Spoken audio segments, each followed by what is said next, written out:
Bonjour à tous, bienvenue à ce webinaire sur les activités réglementaires et juridiques. Voilà, donc c'est un webinaire animé par le groupe Isagri, donc les marques Algéris Entreprises Isagri. Nous sommes éditeurs de logiciels pour les TPE-PME du secteur agricole et non agricole. Avec moi, nous avons Dominique Angler, qui est la juriste du groupe. Voilà, l'objectif, c'est de pouvoir un petit peu vous tenir au courant des dernières évolutions réglementaires de cette rentrée. Donc Dominique, du coup, je te laisse peut-être tout simplement présenter le contenu du webinaire. Ok, donc bonjour à tous. Si je commence avec l'actualité réglementaire, comme prévu par la loi rectificative de financement rectificatif de la sécurité sociale, l'essentiel des mesures issues de la réforme est entré en vigueur des retraites, pardon, est entré au 1er septembre 2023. Les principes qu'il faut retenir de la réforme, hein, c'est un âge de départ qui est relevé de 62 ans à 64 ans, avec une mise en place progressive à partir du 1er septembre 2023, à raison de 3 mois supplémentaires par génération. La première génération qui est concernée, c'est celle qui est née de septembre à décembre 1961 et qui donc pourra demander sa retraite à partir de 62 ans et 3 mois pour atteindre 64 ans pour la génération née en 1968. Corrélativement, on a la durée de cotisation qui augmente et qui va passer à 172 trimestres, c'est-à-dire 43 ans. Avant la réforme, c'était la génération de 1973 qui était la première concernée puisque c'était déjà la réforme Touraine. Donc cette nouvelle réforme, c'est une accélération de cette réforme Touraine et c'est désormais la génération de 1965 qui est la première concernée par ces 172 trimestres. Et puis l'âge de départ à taux plein, lui, reste fixé à 67 ans. Comme toujours, des exceptions. Dans ces exceptions, on a les travailleurs en situation de handicap. Alors, pour eux, pas vraiment un changement, ils pourront toujours partir à compter de 55 ans. En cas d'invalidité ou d'inaptitude, ça c'est une nouveauté, c'est un départ en retraite qui sera possible à compter de 62 ans. 62 ans également pour les personnes qui sont victimes d'un accident du travail ou d'une maladie professionnelle. Mais là, nous avons encore quelques précisions qui devront être données. Et en cas d'incapacité permanente ou de handicap, le dispositif est maintenu. Ils avaient parlé de le repousser, mais il est bien maintenu avec un départ possible à 60 ans si le taux d'incapacité est au moins de 20%. Et puis, l'autre grosse exception, c'est les carrières longues. Et là, deux nouveaux seuils d'âge ont été insérés dans le dispositif. Et ainsi, les personnes qui ont commencé à travailler à 16 ans pourront partir à 18 ans. Les personnes qui ont commencé à 18 ans pourront partir à 60 ans. Celles qui ont commencé à 20 ans pourront partir à 62 ans. Et puis, celles qui ont commencé à 21 ans pourront partir à 63 ans.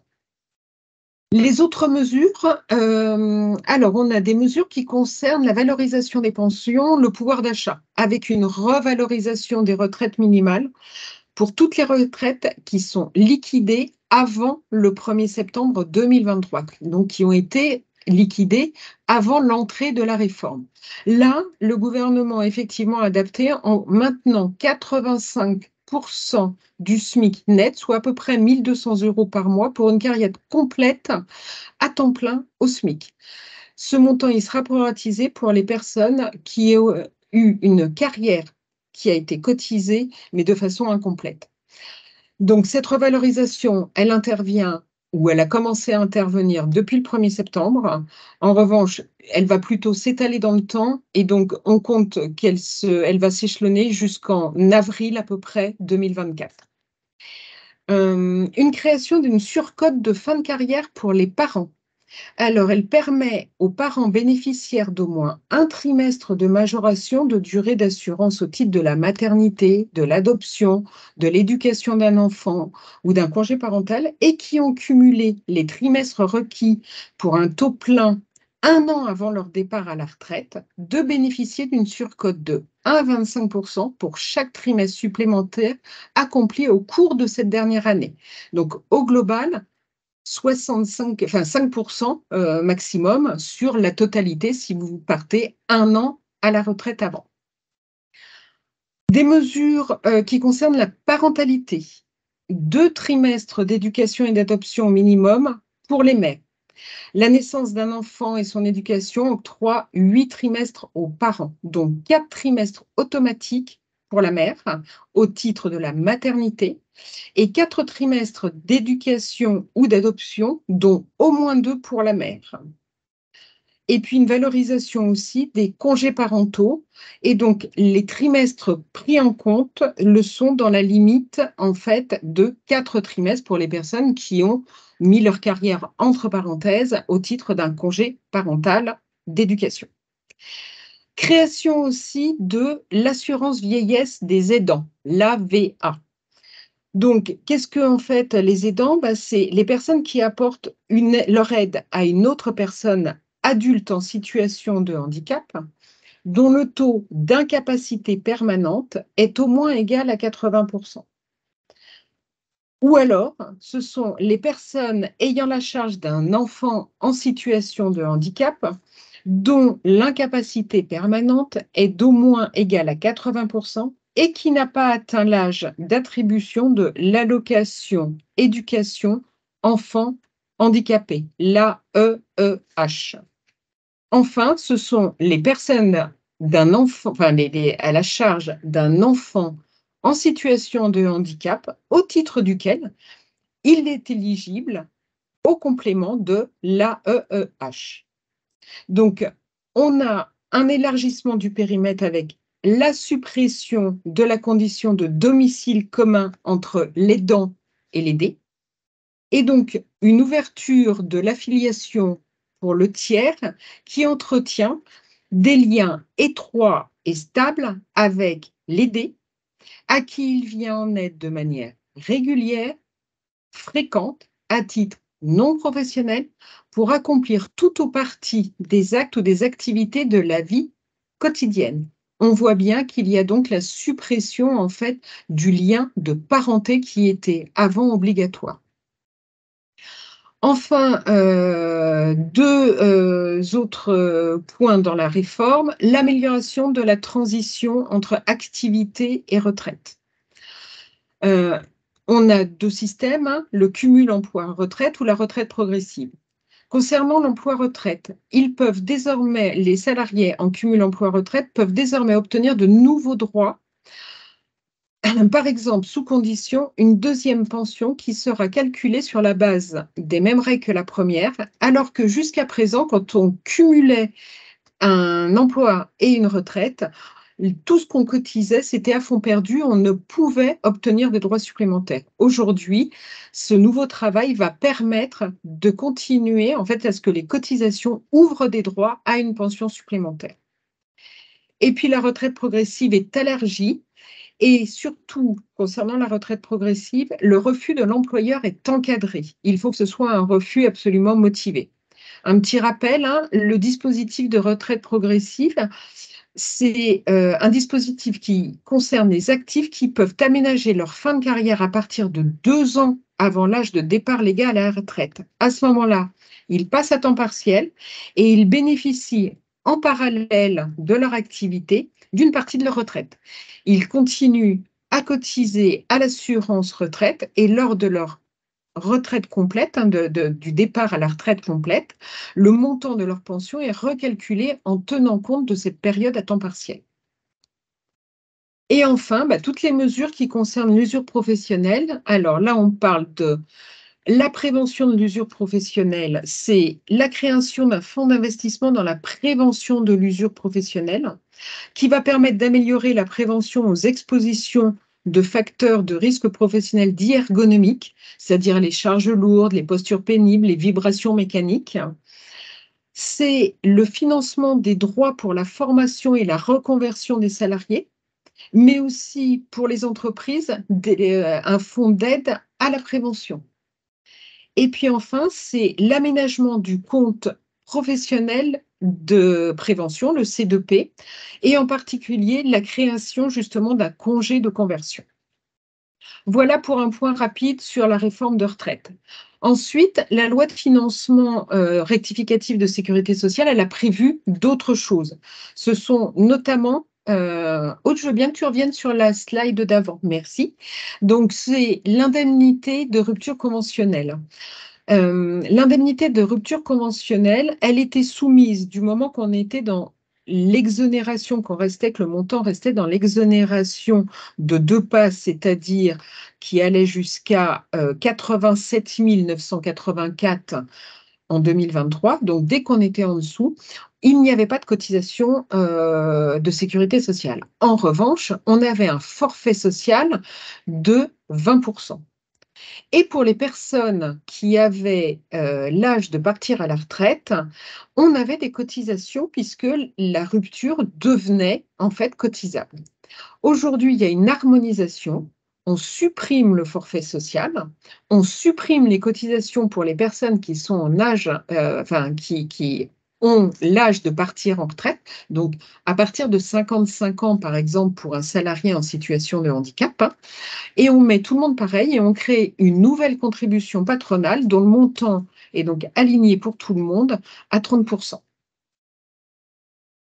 Si on passe maintenant sur le montant net social, donc c'est un arrêté qui a été publié en janvier 2023, publié au JO, en fait, au journal officiel en février. Et donc, c'est une nouveauté sur les bulletins de salaire qui est en place depuis le 1er juillet, avec un étonnement progressif. La mention en DSN, elle, ne sera obligatoire qu'à partir de 2024. Le montant net social, qu'est-ce que c'est? C'est l'ensemble des ressources du salarié, quel que soit leur montant, en fait, leur traitement social, c'est-à-dire que ce sont les rémunérations et les éventuels revenus de remplacement de l'employeur, les salaires, les primes, les rémunérations des heures supplémentaires, les avantages en nature, les indemnités de rupture. Mais par exemple, ça pourrait être aussi, si vous avez de l'intéressement et de la participation et que le salarié les touche directement, ce montant versé directement, pas celui qui est placé sur le compte épargne d'entreprise, mais plutôt bien ce qui est versé directement aux salariés, moins les cotisations et les contributions sociales. Donc là, effectivement, l'échelonnement, on a une mise en place sur le bulletin depuis le 1er juillet, avec une possibilité, enfin deux possibilités, soit un aide sociale, un montant, en fait, un bulletin qui est revisité, donc c'est bien une adaptation qui est du bulletin de paye existant, ou alors tout de suite un bulletin qui est rénové. En revanche, là, pour le moment, c'est juste au choix de l'entreprise.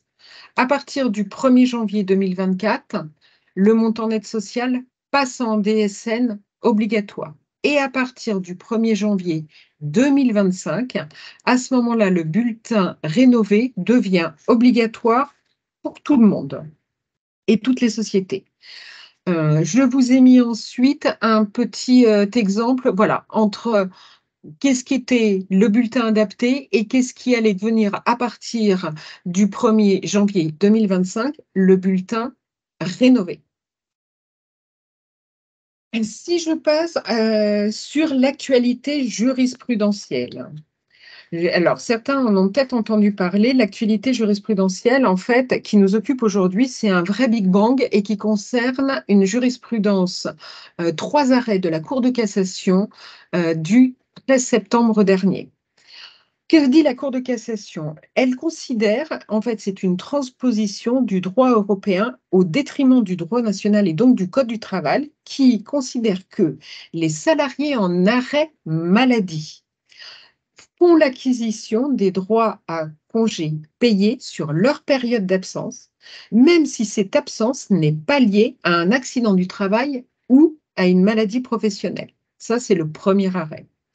Le deuxième arrêt dit qu'en cas d'accident du travail, le calcul des droits à congés payés n'est pas limité à la première arrêt de l'arrêt de travail, mais bien sur la totalité de l'arrêt.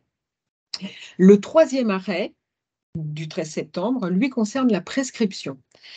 Cette prescription, en fait, la Cour nous dit qu'elle ne commence à courir que lorsque l'employeur a mis le salarié en mesure d'exercer ses droits à congés payés en temps utile. Donc, c'est vraiment des arrêts qui modifient en profondeur les règles applicables en matière d'acquisition de congés payés. Les compteurs de congés payés de vos salariés, en conséquence, devraient effectivement être révisés, mais plutôt par des provisions comptables pour regarder si vous avez un véritable risque et non pas les mettre en fait automatiquement à tous les salariés. Aujourd'hui, ces 3 arrêts induisent de très, très nombreuses interrogations pratiques de mise en œuvre et d'importantes inquiétudes sur les coûts financiers pour les entreprises. Le gouvernement en a déjà pris la mesure, a déjà été interpellé et lors d'une rencontre avec l'association des journalistes, de l'information sociale, le ministère du Travail a d'ores et déjà indiqué que le sujet était en cours d'étude par le ministère, du Travail et qu'ils étaient en train de regarder ce qu'il allait, enfin, comment ils allaient aider les entreprises à interpréter, en fait, ces arrêts. Il y a un certain nombre de pistes et de travaux qui vont être menés, notamment pour estimer le coût pour les entreprises. Le gouvernement a d'autre part dit qu'il fallait aller vite, mais sans donner des détails sur les mesures envisagées. Donc, en attente des précisions du gouvernement, l'important est vraiment d'attendre et de peut-être faire regarder, si vous aviez des contentieux en cours, l'impact que ça pourrait avoir et certainement de les provisionner dans vos comptes, mais ne rien faire en attendant. Quelle doit être notre position sur les congés payés? Alors, la question est large. Alors, la question est très large. Moi, je vous conseille vivement d'attendre, peut-être de regarder quelle provision, enfin quel impact une telle, les tels arrêts pourraient avoir. Mais il y a vraiment, c'est vraiment un Big Bang et je pense que tout le monde en est conscient. Il y a déjà des organisations patronales qui ont saisi le Conseil d'État, qui sont revenus vers le ministère pour regarder ce qu'il était possible de faire. Ça crée véritablement en plus une différence de traitement avec des personnes qui travaillent toute l'année. Et du coup, je pense qu'il faut peut-être en mesurer l'impact et se garder, voilà, dans vos entreprises, peut-être une provision en se disant il y a peut-être un risque, mais il est vraiment urgent d'attendre, de regarder en fait ce que va décider le gouvernement pour modifier ou non ou adapter notre code du travail. Il y a une question. Votre risque, c'est quoi? C'est vraiment en cas de procès. Faut vraiment l'avoir. On n'aura pas effectivement d'un seul coup tout un tas de provisions à reprendre. Une question aussi, est-ce que les participants auront accès aux diaporamas, c'est-à-dire les diapos qui ont été passés? Oui, d'autant plus que je pense, on vous le postera après voilà. Voilà, faudra donner mettre le petit message en fait pour ceux qui le veulent et on leur enverra. Aude leur enverra effectivement. Une personne signale qu'elle ne comprend pas la jurisprudence sur les CP. Est-ce que pour résumer, on pourrait dire que c'est l'acquisition de congés payés en cas d'absence maladie ou accident de travail? En fait, c'est ça. En fait, jusqu'à présent, quand la personne avait aujourd'hui la durée maladie, pour l'acquisition de CP est considérée facilement comme du temps de travail effectif. Donc, la Cour dit que la personne soit présente ou malade, on doit avoir tous le droit à 25 jours de congé. Donc, peu importe qu'on soit malade, peu importe qui est garanti, cette période doit, en fait, la personne, quand elle revient, doit avoir l'opportunité de prendre ses 25 jours de congé, ces 5 semaines, enfin 25 ou 30 jours de congé. Alors, je ne parle même pas dans le bâtiment, où là, effectivement, ce sont des caisses à part vers les congés payés et l'impact que ça peut avoir pour eux. Et donc, c'est une vraie raison. Jusqu'à présent, normalement, quand on est malade et qu'il n'y a plus de garantie, on n'acquiert pas de droit à congé payé. On n'a pas travaillé, on n'a pas le droit à ce repos. Là, c'est l'inverse que nous donne la Cour de cassation, se mettant en fait en rejoignant la jurisprudence et les textes du Code du droit européen. Sans limitation de durée d'absence. Sans limitation de durée d'absence. Alors, malgré tout, et quand même si, puisque on ne peut réclamer que dans le cadre de la prescription, et cette prescription, elle est de 3 ans.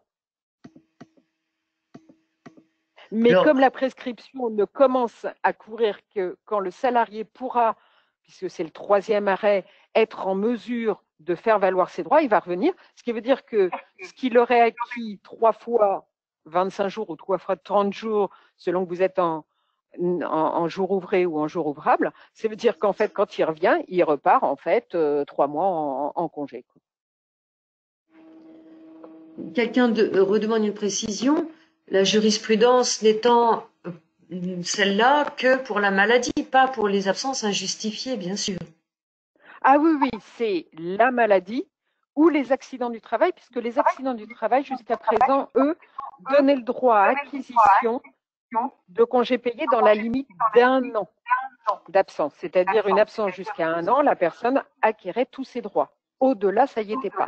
Donc ça, c'est le 2e arrêt, où là, effectivement, on n'a plus cette limitation. Mais c'est pas pour des absences injustifiées, c'est pas pour un congé sans solde, c'est pas effectivement pour, je sais pas moi, un congé sabbatique, un congé parental d'éducation, par exemple, à temps plein. Ça ne concerne pas, en fait, ces absences-là. Ça concerne bien uniquement les cas de maladie ou d'accident du travail. Une question aussi, est-ce que cette jurisprudence ne pourrait pas jouer aussi sur l'acquisition d'ancienneté lors d'un licenciement? Eh bien, forcément, je remercie la personne de l'avoir posé, c'est effectivement un effet connexe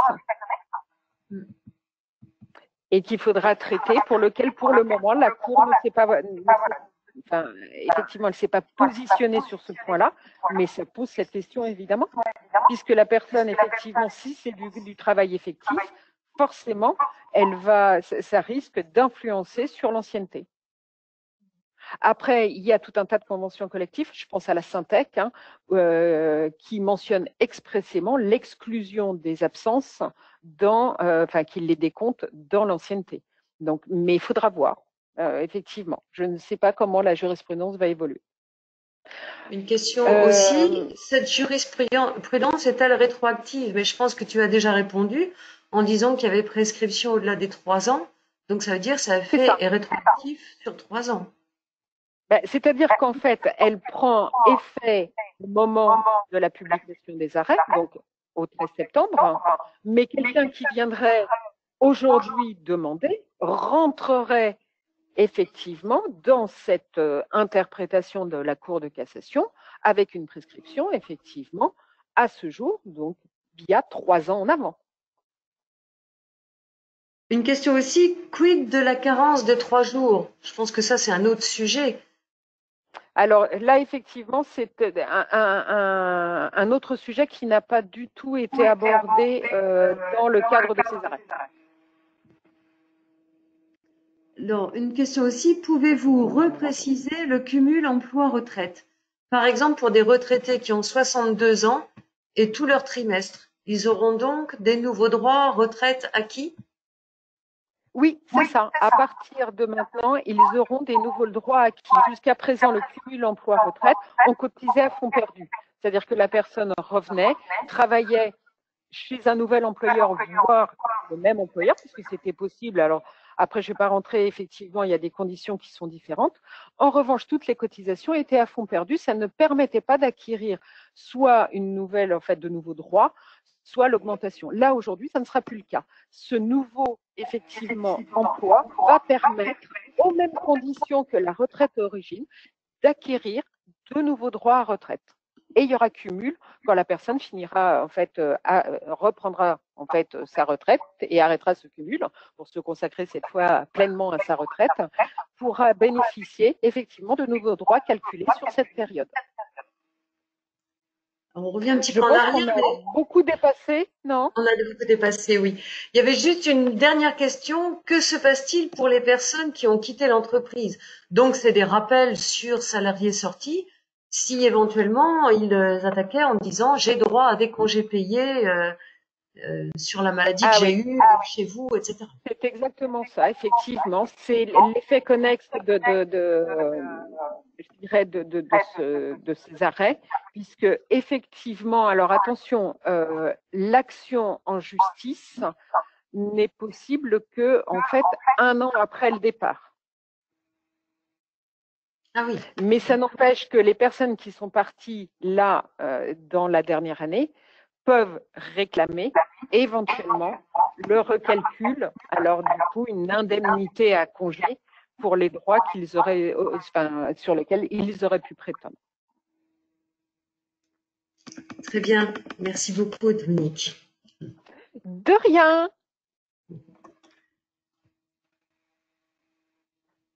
Merci à Dominique du coup pour son intervention, voilà, sur ces réformes qui sont majeures, à la fois l'actualité jurisprudentielle et puis la réforme des retraites. Donc un grand merci à toi. Voilà, et ce que je propose à ceux du coup qui nous écoutent, c'est de pouvoir, on a essayé de partager avec vous quelque part voilà, toute l'expertise juridique de Dominique. Et l'objectif, c'était aussi de vous montrer un petit peu les outils que propose le groupe Isagri pour les employeurs qui ont des salariés, pour arriver du coup à faire leur paye de manière juste, sereine, et puis également les plateformes RH qui peuvent exister pour échanger avec les salariés. Et du coup, je vais passer la parole à Béatrice sur ce sujet. Voilà, donc je prends la parole en effet, c'est Béatrice. Alors avec Isapay, on va parler maintenant du logiciel Isapay. Vous allez pouvoir simplifier et sécuriser la gestion de la paye et des ressources humaines. Isapay, c'est déjà le logiciel qui permet de faire les payes et le déclaratif, mais il y a aussi une option e-paye pour pouvoir envoyer les bulletins de salaire dans un coffre-fort électronique. Le salarié donc qui est d'accord pour recevoir ses bulletins de salaire dans son propre coffre-fort électronique personnel, donc bien sûr, l'aura de cette manière-là. Il paye, sinon, pour les autres salariés qui ne veulent pas avoir de coffre-fort électronique, eh ben, cette option permet automatiquement par l'entreprise, donc Security, qui sécurise les données, et voilà, suivant la loi qui leur est consacrée, permet que Security donc envoie par la poste, fasse le routage elle-même pour ces salariés qui n'ont pas choisi d'avoir un coffre-fort électronique parce qu'ils n'ont pas Internet, parce qu'ils n'ont pas d'ordinateur, parce qu'ils veulent l'avoir papier. Puisque vous savez bien sûr que les bulletins de salaire ne doivent pas également être envoyés par Internet. Et une autre option qui est e-collaboratrice, qui permet différentes choses au niveau ressources humaines, aussi bien de saisir les variables des salariés, donc jouer le jeu d'une feuille de pointage, soit que les salariés vont pouvoir saisir leurs variables ou un chef d'équipe, mais aussi de gérer les entretiens professionnels des salariés, d'avoir une aide juridique au niveau de la rédaction des contrats de travail et également de parler d'affichage obligatoire. Donc on va parler d'abord du noyau important d'Isapay pour les bulletins de salaire et le déclaratif. On reparlera des deux autres options après. Quand vous installez Isapay, vous bénéficiez d'un accompagnement personnalisé puisque vous avez une formation et un accompagnement de qualité avec un formateur certifié, une formation personnalisée puisque la paye, c'est beaucoup de cas particuliers. Donc, il faut bien qu'on personnalise ce qu'il y a dans le logiciel pour votre entreprise. Un programme d'e-learning, puisqu'il y a des vidéos qui sont enregistrées sur différents cas particuliers, différentes fonctionnalités, et également de la documentation en PDF. Et vous avez une équipe de conseillers spécialisés 6 jours sur 7 par le service téléphonique dédié à Isapay. Vous sécurisez la paye en restant serein face aux évolutions, les évolutions réglementaires avec des bulletins de salaire déclaratifs justes. Les mises à jour sont en effet faites au fur et à mesure. Vous ne pouvez pas en louper puisque Isapay est hébergé dans nos locaux et ce sont donc nos services qui font les mises à jour nationale, on va dire. Donc, quand vous ouvrez IsaPay, une petite mise à jour pour vos données à vous se lance et vous êtes certain d'être à jour quand vous êtes dans IsaPay. Vous avez aussi une création simplifiée de l'entreprise et des salariés. Donc, vous pouvez créer vous-même une nouvelle entreprise à gérer dans IsaPay et vos salariés, vous les créez facilement par recopie notamment. C'est très rapide et pratique. Vous avez donc des mises à jour réglementaires automatiques, on vient d'en parler, et une gestion automatique du prélèvement à la source et de la déclaration sociale nominative avec des alertes en cas d'erreur, puisque le prélèvement à la source, eh bien, c'est un retour de compte rendu métier de la DGFiP qui arrive dans le logiciel pour mettre à jour les taux des salariés en automatique. Il n'y a rien à faire, puisque on va donner les codes, vos codes, vous allez donner vos codes à IsaPay pour faire du dépôt automatique de la DSN sur votre portail qui permet ce retour automatique des comptes rendus métiers. On peut automatiser la gestion de la paye et vous permettre de gagner du temps chaque jour grâce à de nombreux outils et automatismes qu'on met en place en fonction de vos besoins, puisqu'évidemment, on ne va pas gérer la paye de la même manière pour 3 salariés ou pour 500. On peut créer des tableaux de saisie groupés. On peut même importer des tableurs dans un tableau de saisie groupé. Donc, il n'y a plus de saisie à faire dans ce cas-là, puisque les données sont dans le tableau qu'on importe et qui va alimenter les bulletins de salaire en validation automatique. On met en place ça si c'est nécessaire. Il y a différentes possibilités dans IsaPay, comme on va le voir ensemble. Saisie simplifiée donc des variables de paye, duplication rapide des entrées et des sorties, calcul automatique des bulletins, dépôt automatique de la déclaration préalable à l'embauche, la DPAE, et les écritures, les écritures comptables, on va pouvoir les générer et les envoyer dans IsaCompta ou par un fichier TXT dans un autre logiciel si ce logiciel prend ce format-là. Et vous allez pouvoir envoyer en un clic le bulletin de salaire dématérialisé dans le coffre-fort électronique de vos salariés avec l'option ePay dont on a parlé avant. Vous pouvez poser vos questions dans le chat. Je regarde s'il y en a d'arrivés. Pas encore. Donc, je vais passer au logiciel pour que on puisse voir ça dans IsaPay. Je réduis tout ça.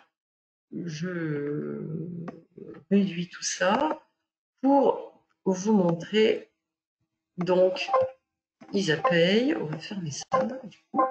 Oh, là. Ici, voilà, il y a plein de choses ouvertes. Voilà. Là, on est dans IsaPay, dans une entreprise de commerce. Évidemment, on est dans une démonstration. Et on va tout de suite aller voir comment on calcule un bulletin. Alors, sans passer par la saisie groupée dont je vous ai parlé avant, mais on pourra voir aussi la saisie groupée. Donc, en calcul de bulletin, on va voir arriver personne dans mon filtre parce que j'ai ouvert sur septembre et que les bulletins de septembre n'ont pas été faits. Donc, ou plutôt ont été faits. Donc, j'applique un filtre où je veux tous mes salariés. J'en ai royalement 2. Donc, en effet, on voit ici le logo à gauche qui dit qu'il y a eu un bulletin calculé et que les données sont bonnes pour la DSN. Mes 2 petits logos qui me permettent de m'apporter des renseignements tout de suite. Et c'est même le bulletin d'octobre qui a été validé pour le mensuel Sylvie Durand. Donc, je vais retourner voir ce qui a été calculé. Il recalcule, des fois que j'ai fait des modifications auparavant dans la fiche salariée ou dans l'entreprise. Et donc, on va pouvoir voir les lignes de bulletin qui s'affichent à l'écran. Et on va aller faire un aperçu du bulletin, c'est-à-dire l'aperçu de ce que le salarié aura. Donc là, on a son salaire de base et sa prime d'ancienneté et les cotisations qui se sont calculées. Un aperçu donc. Alors, il me dit qu'il y a un rappel de paye. Bon, je mets à jour, qui a été annulé. Des essais qui avaient été faits certainement pour des rappels de paye et qui ont été annulés après. Donc, versement le taux de prélèvement ne semble plus valide. On est dans une démonstration, donc évidemment, les retours des SN, ça peut pas se faire puisque c'est une entreprise fictive. Donc, je vais valider et donc faire l'aperçu en mode clarifié ou en forme non clarifiée si je voulais vraiment voir tout le détail des cotisations. Mais pour le salarié, c'est bien sûr le mode clarifié qu'il faut donner. On a deux formes possibles, avec grisé ou sans. Ça, c'est des choix ensuite de présentation que vous faites. Et voici le bulletin de salaire barré de logiciel de démonstration, puisqu'on est dans une démonstration, mais où vous avez ici donc en haut les coordonnées du salarié. Ceux qui ont déjà IsaPay reconnaissent bien sûr le bulletin de salaire, que ce soit la version d'avant ou celle-ci en hébergée, c'est le même modèle de bulletin. La forme clarifiée avec des regroupements de cotisations, comme c'est obligatoire aujourd'hui, et donc ici l'acquisition de congés payés, et il y aurait les commentaires d'absence s'il y avait eu absence sur ce mois-ci. Les cumuls donc de brut, net imposable pour entreprise, etc.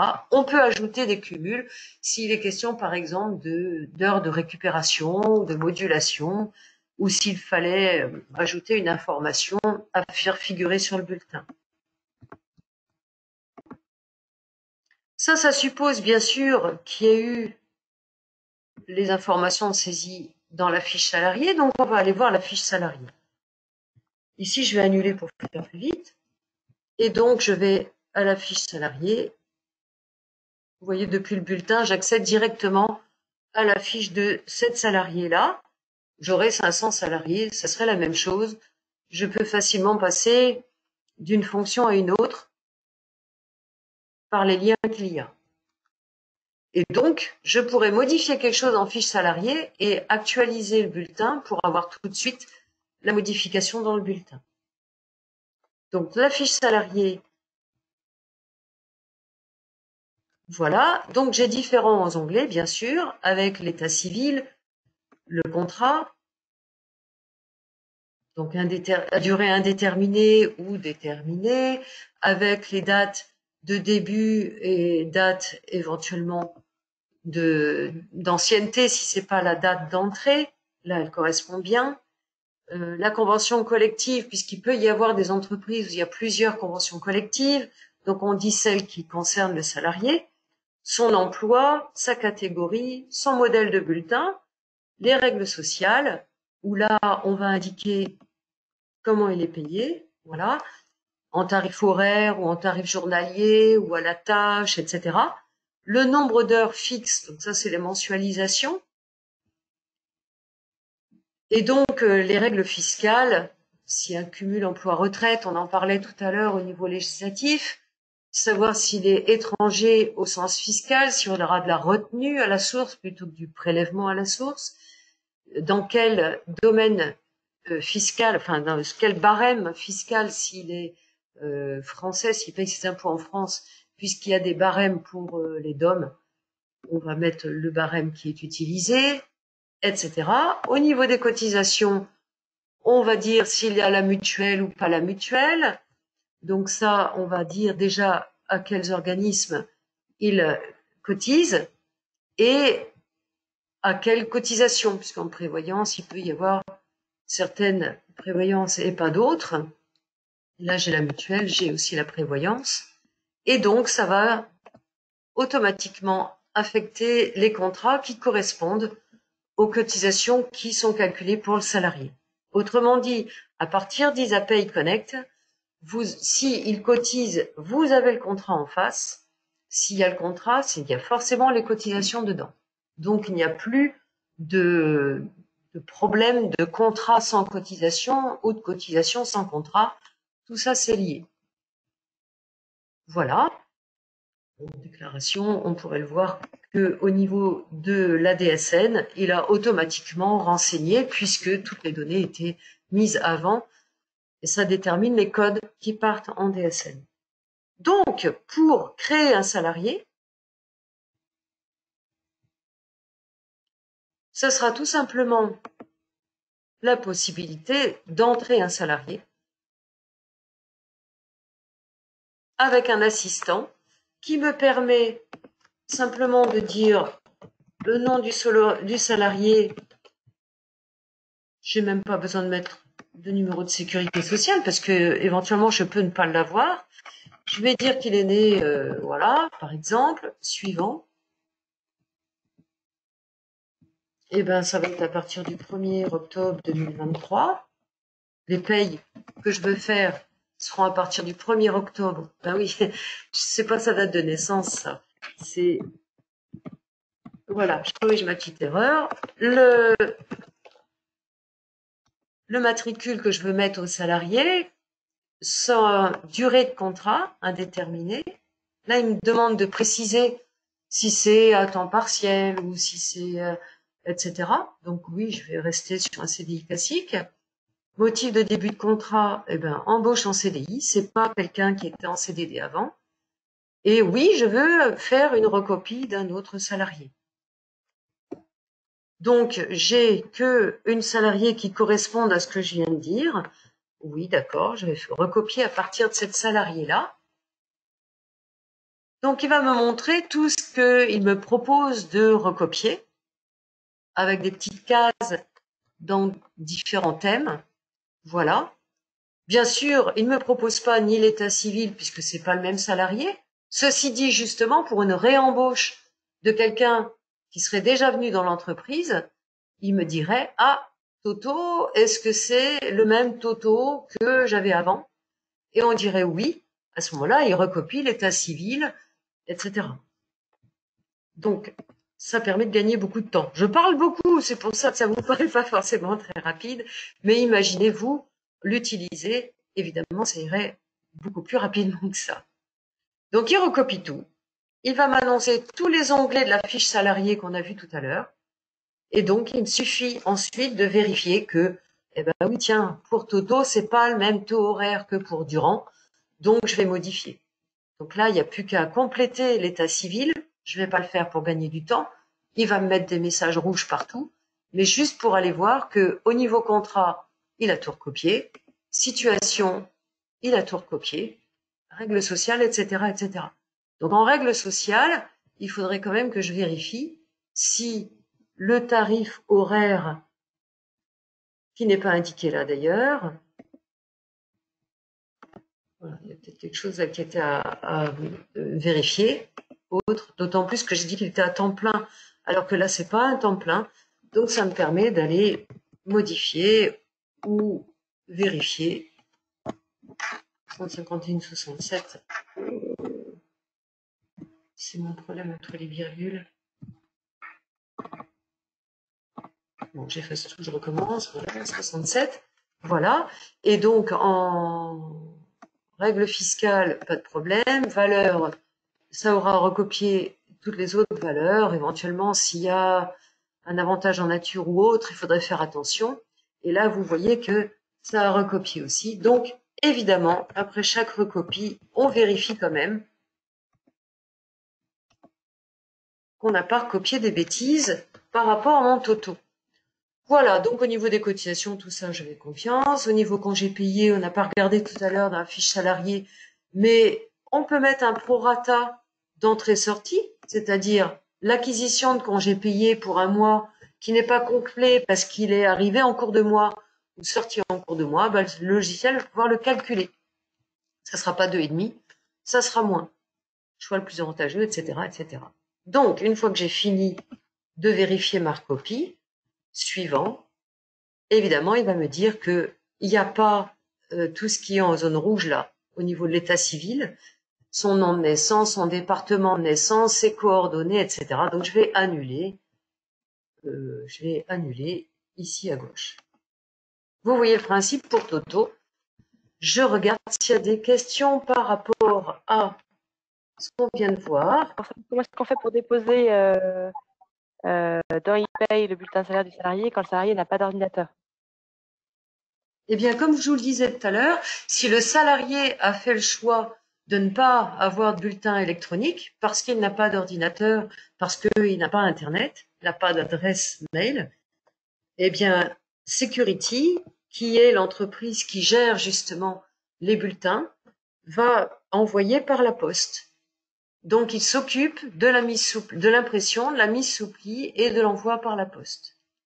Voilà, c'est une filiale du groupe, effectivement, qui est dédiée à cette activité-là. Oui. Alors, on a une autre question également. Alors, dans la fiche salarié, donc c'est peut-être une cliente là, qui devait regarder du coup rester pour voir la version correcte. Donc, dans la fiche salarié, il n'y a plus l'onglet mouvement avec les dates d'entrée et sortie des précédents contrats du salarié. En effet, mais par contre, quand on est dans une fiche salariée, on a en haut les mouvements, enfin, dans le ruban d'icônes, vous allez le voir dès que ça sera ouvert, voilà. Dans le ruban d'icônes, vous avez l'historique, c'est-à-dire l'historique des mouvements. Donc, vous l'avez là, vous l'avez plus dans les onglets, mais vous l'avez dans le ruban.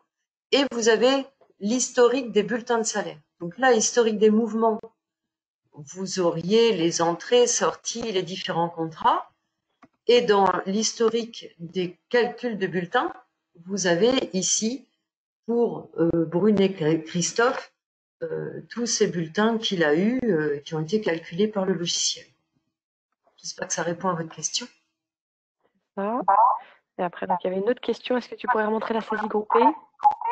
Ah oui, on en a parlé tout à l'heure, la saisie groupée. Donc, on va y aller. Ici, vous avez saisie variable groupée. Saisie groupée des informations, c'est les informations de la fiche de salaire. Par contre, les variables groupées, comme ce nom l'indique, ce sont les variables, donc les valeurs mensuelles. On va ici chercher les salariés. Donc là, j'ai que des bulletins validés. Donc, j'applique sur octobre. D'ailleurs, comme on l'a vu tout à l'heure, il y avait des bulletins d'octobre. Donc ici, j'ai mes salariés. Maintenant que j'ai mes salariés, je vais chercher une grille de saisie groupée. Donc, par exemple, je pourrais avoir les heures et les primes. Donc là, je vais avoir deux tableaux. Donc, en fait, deux onglets ici. Je vais pouvoir, en effet, saisir mes heures. Là, je suis sur prime. Mes heures, voilà. Les heures à 100, les heures à 125, les jours travaillés. Les primes, je pourrais avoir des tableaux avec plus de colonnes, avec celles qu'il me faut, évidemment. Une fois que j'ai saisi ou importé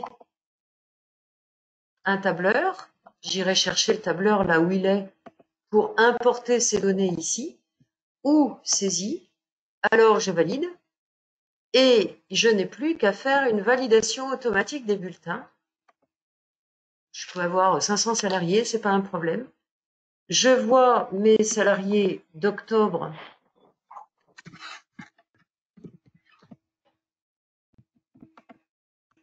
ici, et je n'ai plus qu'à cliquer en bas pour tous ces salariés à gauche qui sont cochés, les 500 qui sont cochés, je vais pouvoir cliquer en bas sur valider, et le logiciel va intégrer les données du tableau de saisie groupée, qu'il ait été alimenté par un fichier qu'on importe ou qu'il ait été alimenté par une saisie dans le tableau de saisie groupée. Voilà, j'espère avoir répondu Oui.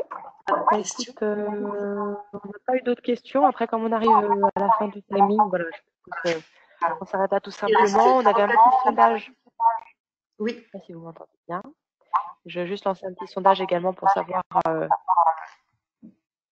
attendez, il faut que je le trouve. On va trouver le webinaire. Voilà, donc vous pouvez donner un petit peu votre avis sur le webinaire dans sa globalité, à la fois avec l'intervention de Dominique et puis aussi la présentation de Béatrice, plus sur les parties des outils. Voilà, ça sera toujours guidant pour nous de voir un petit peu ce qui vous a intéressé, ce qui vous a plu. Voilà, s'il y a d'autres sujets sur la partie réglementaire, des sujets qui vous intéressent, que vous aimeriez qu'on aborde une prochaine fois, n'hésitez pas à le mettre dans les commentaires.